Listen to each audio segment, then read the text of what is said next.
మేము చూడలేదా నువ్వు ఆ పార్టీ ఈ పార్టీ అని? మనం మేలు చేస్తే ఆ మేలే మళ్ళీ తిరిగి మనకు మేలు చేస్తుంది. నువ్వు ధర్మాన్ని రక్షిస్తే అదే ధర్మం నిన్ను రక్షిస్తుంది. ఆ విధంగా చేసుకుంటూ పోయినాం. ఈరోజు వస్తున్నాయి చాలా పార్టీలు వస్తున్నాయి. గెలిచిన 20 రోజులకే సూర్య వెళ్ళిపా, ఓడిన 20 రోజులకే రాప్తా నుంచి శ్రీరామ్ వచ్చా, తర్వాత జనసేన వచ్చా, ఇప్పుడు ఇంకో కొత్త అతను వచ్చా. ఎంతమందితో ఏగేది? ఏడాది నుంచో వచ్చన్నారు.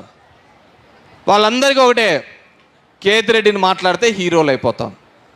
అరే మీరు అర్థం చేసుకోవాల్సింది, కేతిరెడ్డిని మాట్లాడితే కాదురా మీరు హీరోలేది, కేతిరెడ్డి లాగా జనాల దగ్గరికి వెళ్తే మీరు హీరోలు అవుతున్నారనే విషయం మీరు మర్చిపోయినారు.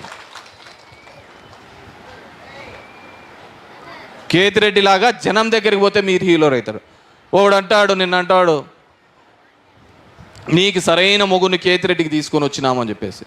వాడు సరైన మొగుడైతే ఇన్నాళ్ళు మీరంతా నాకు రంకు మోగులారా? మీరంతా నాకు అర్థం కాలే. వాడు సరైన మొగుడైతే మీరంతా నాకు రంకు మోగుల్లా.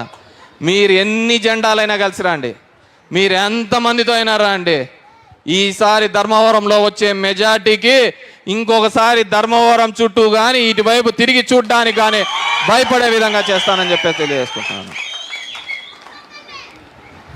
ప్రజాక్షేత్రంలో ఒకటే ఆయుధం, ఓటు అనే ఆయుధం.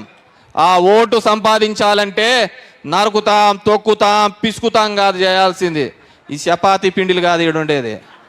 జనం దగ్గరికి పోవాలి, జనంతో మమేకం అవ్వాలి, జనానికి ఏం కావాలో తెలుసుకోవాలి. అప్పుడు తెలిస్తేనే కానీ నాయకుడు అవుతామని చెప్పేసి ఈ సందర్భంగా అందరికీ కూడా తెలియజేసుకుంటున్నాను. ఆ జనంలో లేనివాడు గాలికి అలా కొట్టకపోతారు. ఇంకా కాలాలు పోయినాయి, మా నాయన పేరు మా తాత పేరు చెప్పుకొని బతుకునే కాలాలు పోయినాయి.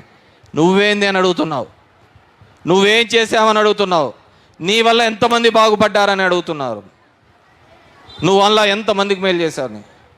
నా గుడ్ మార్నింగ్ పొద్దున్నే 6:30కు నేను మొదలుపెట్టే రోజు అనుకుంటాను, ఏ ఒక్క 10-15 మందికో ప్రభుత్వం నుంచి అంతే సంక్షేమ కార్యక్రమాల వల్ల వాళ్ళకి ఎటువంటి ఇబ్బంది జరగకుండా మేలు చేస్తే అదే నాకు ఆత్మతృప్తి అని. ఎవడు 1000 ఏళ్ళు ఏం బతకడు, ఎవడు 1000 ఏళ్ళు బతకడు, 2000 సంవత్సరాలు ఏం బతకడు. కానీ మనం చేసిన పనులు 1000 సంవత్సరాలు ఈ భూమి పుట్టినంత వరకు కూడా ఉండిపోవాలని కోరుకుంటాడు. అదే నా స్వార్థం. ఈ ధర్మవరం ఉన్నంత కాలము కూడా, ఈ ధర్మవరం చరిత్రలో ఉన్నంత కాలము కూడా అక్కడ ఒక ఎమ్మెల్యే ఉండేవాడు, ఆ కేతిరెడ్డి అనే ఎమ్మెల్యే వాడు ఇంటింటికి పోయేవాడు, ధర్మవరం యొక్క దిశ దశ మార్చినవాడు, ఆ ధర్మవరాన్ని అభివృద్ధిలోకి తీసుకొని పోయినవాడు ఒకడున్నాడని చెప్తే ఒకడే ధర్మవరంలో కేతిరెడ్డి అయి ఉండాలనేది నా స్వార్థం అని చెప్పేసి.